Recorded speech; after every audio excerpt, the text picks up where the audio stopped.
ازيكم يا حبايب قلب ام لولي؟ عاملين ايه؟ يا رب تكونوا بخير يا حبايب قلبي. طبعا جايين النهارده بقى بنفرش شقة ام يوسف، طبعا عشان الدنيا زي ما انتوا شايفين مقلوبة، والدنيا كلها كراكيب، والدنيا كلها بايظة عندها، عشان طبعا بقى انتوا عارفين يعني عشان العيد وكده، وكل سنة وانتوا طيبين. ويا رب كده الناس كلها تكون مبسوطة، والناس كلها تكون متجمعة مع حبايبها، وما يكونش حد ناقص. كل سنة وانتوا طيبين يا حبايب قلبي. طبعا مع بداية الفيديو يا حبايبي عايزاكم تنزلوا بقى تصلوا على النبي عليه أفضل الصلاة والسلام في الكومنتات. ولو انتي لسه جديدة معايا في القناة، يعني مش بأمرك والله، بس يعني أكون شاكرة ليكي لو دوستي على كلمة اشتراك وكلمة الكل وفعلتي الجرس عشان يوصلك من أختك أم لولي أم يوسف كل جديد. طبعا انا ما كانش ليا نفس اعمل فيديو خالص النهارده، وربنا يعلم انا داخل عليا العيد ومتنكده قد ايه من اللي بيحصل معايا. يا جماعه يا جماعه والله العظيم انا اتكلمت كتير. انا طبعا عايزاكم تركزوا بقى في التوضيبات وانا بتكلم معاكم، واستنى رايكم كلكم. انا اتكلمت كتير في حته ان انا انسانه محترمه. هو طبعا ما فيش حد بيتكلم عن نفسه، بس اكيد انتوا ما شفتوش مني حاجه مثلا تدل على ان انا انسانه مش كويسه. بطلع بكل احترام، وحتى اختي لما ابتدت تظهر معايا برضو بتطلع بكل احترام. ما بنتعمدش ان احنا نعمل حركات، ما بنتعمدش ان احنا، لان دي قناة اكل عيش. دي قناة احنا طالعين ناكل منها عيش زي اي حد ما بيشتغل.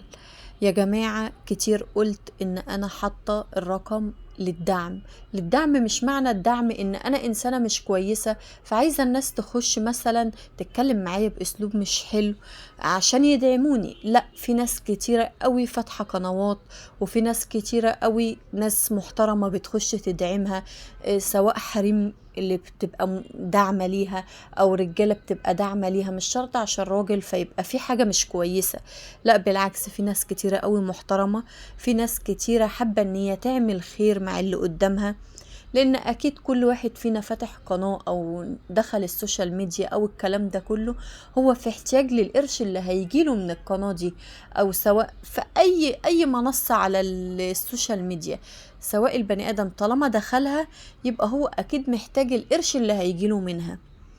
تمام؟ مش معنى كده ان انا انسانة مش كويسة عشان كل شوية الاقي حد يخش يكلمني على الرقم اللي انا حاطه للتواصل، يعني يتكلم باسلوب مش كويس، ويا اما مثلا يفكر اللي قدامه انسانة مش كويسة. لا، لو سمحت.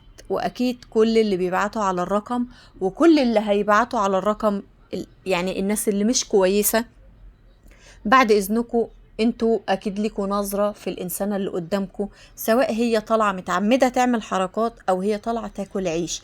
انا واختي طالعين ناكل عيش على القناة دي. بعد اذنكم يا جماعة، اللي هيخش ويقل ادبه على الرقم اللي انا حطاه، انا هبلغ على الرقم عشان تبقوا عارفين. يا جماعة اللي عايز يدعم ام لولي او ام يوسف، الدعم يا جماعة ده خير انتوا بتعملوه. ما ينفعش ان انت او انتي او ايا كان قصاد الخير اللي انتوا بتعملوه تبقوا مستنيين مقابل. ما ينفعش، ومقابل بطريقة مش كويسة. لا، في ناس كتير عندها يعني في زي السوشيال ميديا في كويس وفي اللي مش كويس. فانتوا اكيد يعني كناس ناضجة وناس بتعرفوا تخشوا تتكلموا وتقولوا الكلام اللي انتوا بتقولوه، انتوا اكيد عارفين نفسكم. تمام؟ في قنوات للكلام ده، في قنوات ان انت تخش وتقل في ادبك مع الناس دي، في قنوات لكده. وفي قنوات ناس محترمة، ناس طالعة تاكل عيش. عيب اللي بيحصل، عيب. احنا فعلا ربنا اللي يعلم نفسيتنا قد ايه تعبانة. ربنا اللي يعلم المشاكل اللي حصلت في بيوتنا. ربنا اللي يعلم.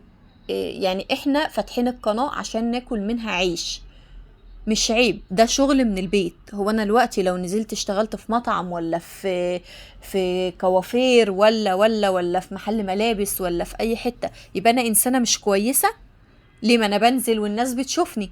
يا جماعة اللي انتوا ما تعرفوش، انا اصلا مش منقبة، بس انا عشان الناس يعني مش عشان ما تعرفنيش، بس عشان مثلا ما اطلعش بلبس البيت، ولا عشان مش عارفة، او انا مش حابة دلوقتي ان انا اطلع بوشي. فانا طالعه بنقاب دلوقتي عشان ما تحصل ليش مشاكل. فمش معنى مثلا ان كل واحدة منقبة فهي مش محترمة، ومش معنى ان اختي طالعة بشعرها يبقى هي مش محترمة. لا، احنا محترمين، وعلى ما اظن في كذا حد دخل اتكلم بقلة احترام واحنا صدناه. فعيب، عيب بجد اللي بيحصل ده، قلة ادب. انا من هنا ورايح اللي هيبعت ويقل في ادبه على الرقم اللي محطوط على القناة انا هقل ادبي عليه، وهيشوف وش مش هيعجبه، وفي نفس الوقت انا هبلغ على الرقم. لان انتوا ما تعرفوش انتوا عملتوا ايه في نفسيتنا. بصوا احنا داخل علينا عيد، داخل علينا ايام مفترجة، ربنا اللي يعلم اقسم بالله احنا نفسيتنا عاملة ازاي. ولو خدتوا بالكم من التصوير النهاردة عامل ازاي، يعني لو انتوا خدتوا بالكم ان احنا ما ظهرناش في التصوير لان ملناش نفس ان احنا نطلع. ايه عايزيننا نقفل القناة؟ طب دي حاجة احنا طالعين ناكل منها عيش. طب يا جماعة، حاجة طالعين ناكل منها عيش، انتوا ما تعلموش ظروف الناس. عيب، عيب ان انتوا تقلوا من اللي قدامكم. عيب ان انتوا عشان عايزين تبعتوا جنيه لحد تزلوه عليه وفي الاخر ما تبعتوهوش. عيب يا جماعة. لو في داعمة او داعم محترمين اهلا وسهلا، الرقم قدامكم لو هتدعمونا فعلا من قلبكم وباحترام. لان احنا مش، يعني الواحد مش عايز يقول الفاظ، الواحد مش وحش، الواحد مش قليل الادب، احنا ناس محترمة، احنا ولاد ناس. مش بقول ان في ناس تانية مش ولاد ناس، لا، كل الناس على راسي من فوق، بس في ناس بتدي فرصة للي قدامها وفي ناس لا. احنا مش من اللي بندي للي قدامنا فرصة. ليه؟ لان احنا بنات محترمة ولاد ناس. كل واحدة ليها ظروفها، كل واحدة ليها دنيتها. مش عيب ان انا طالعة اساعد جوزي وان انا عاملة قناة عشان اطلع اساعد جوزي في معيشة البيت، مش عيب.